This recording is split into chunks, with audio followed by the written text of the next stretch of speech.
Episode 5 ice spirit light element सबसे अलग elemental magic है क्योंकि लाइट एलिमेंट की लाइट होती है वो पवित्र होती है जो कि बिल्कुल पवित्र लाइट होती है जिसमें कोई बैक्टीरिया या माइक्रो ऑर्गेनिज्म नहीं होते।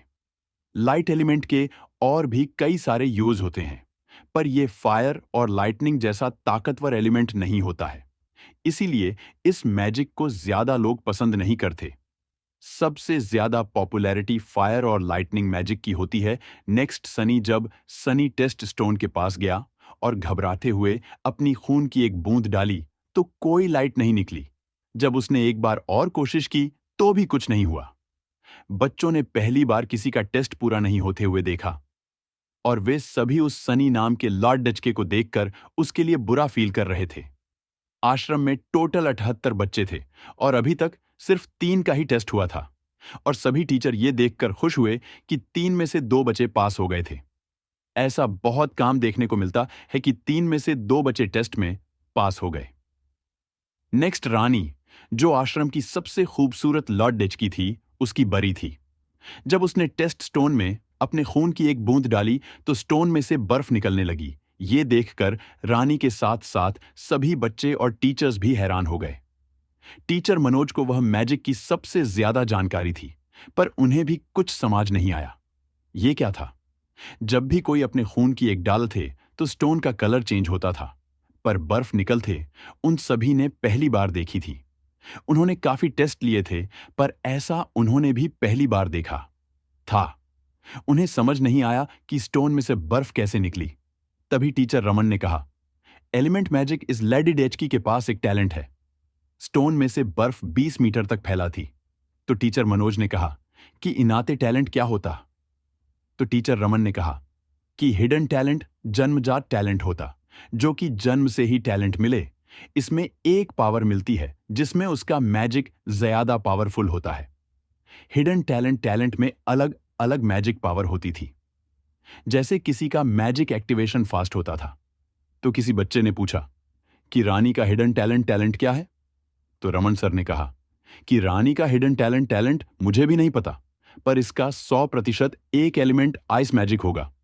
तो रानी खुशी खुशी अपनी सीट पर आकर बैठ गई। नेक्स्ट मोहन।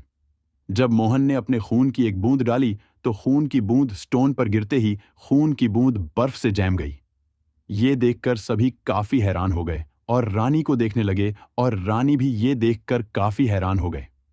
विवेक भी काफी हैरान था।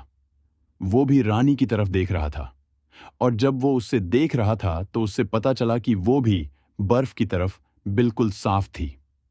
तभी उसका फीनिक्स टैटू चमकने लगा तो उसने देखा कि रानी एक आइस स्प्रिट की तरह दिखाई दे रही थी और अगले ही पल फीनिक्स टैटू चमकना बंद कर देता और रानी भी पहले की तरह दिखाई देने लगी। टेस्ट स्टोन इतना टांडा था कि जब उसे गर्म पानी में डाला गया तो पानी बर्फ की तरह जम गया। रमन सर एक फायर एमजी भी थे तो उन्होंने अपने फायर से उस स्टोन नॉर्मल कर दिया। बाद में जब मोहन ने अपने खून की एक बूंद डाली तो स्टोन में कुछ नहीं हुआ। 2 बार और कोशिश करने पर भी कुछ नहीं हुआ। अगले 12 बच्चे फेल हो गए थे। नेक्स्ट रोनी।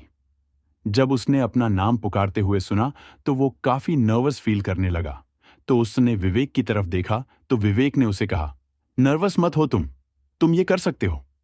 उसने रोनी को हिम्मत दी और रोनी में भी कॉन्फिडेंस आ गया था। तो रोनी ने अपनी खून की एक बूंद स्टोन पर डाली तो सभी तरफ हवा चलने लगी। सभी काफी हैरान हो गए। एक और हिडन टैलेंट वाला मैजिशियन। सभी के कैसे और बाल हवा से उड्डीएच रहे थे। सभी टीचर्स काफी खुश थे कि उन्हें वेंट हिडन टैलेंट कर स्टूडेंट मिल गए।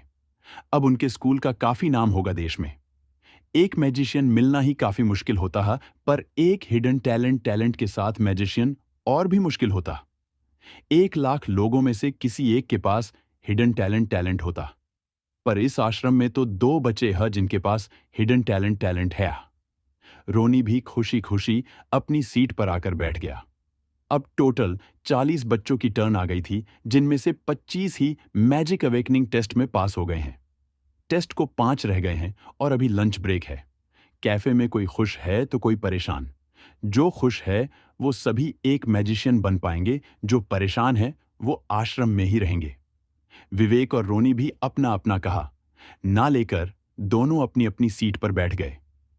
और विवेक ने कहा, भाई तुमने तो कमल ही कर दिया यार, मैंने कहा था ना कि तुम ये कर सकते हो। तभी कैफे में रानी आ गई और सभी और विवेक और रोनी के पास आकर बोली, इफ यू डोंट माइंड, क्या मैं यह बैठ सकती हूं कैफे में और कहीं पर सीट नहीं है? तो विवेक ने कहा, है। वो अभी भी रानी के बारे में ही सोच रहा था कि वो आइस स्पिरिट क्या थी। रानी भी विवेक को ही देख रही थी। वो भी सोच रही थी कि विवेक कौन सा मैजिक अवकें कर सकता। उसने भी सुना था कि कैसे विवेक ने नोनी और उसके दोस्तों हरा दिया और वो मैजिशियन भी थे। पर विवेक तो मैजिशियन भी नहीं था।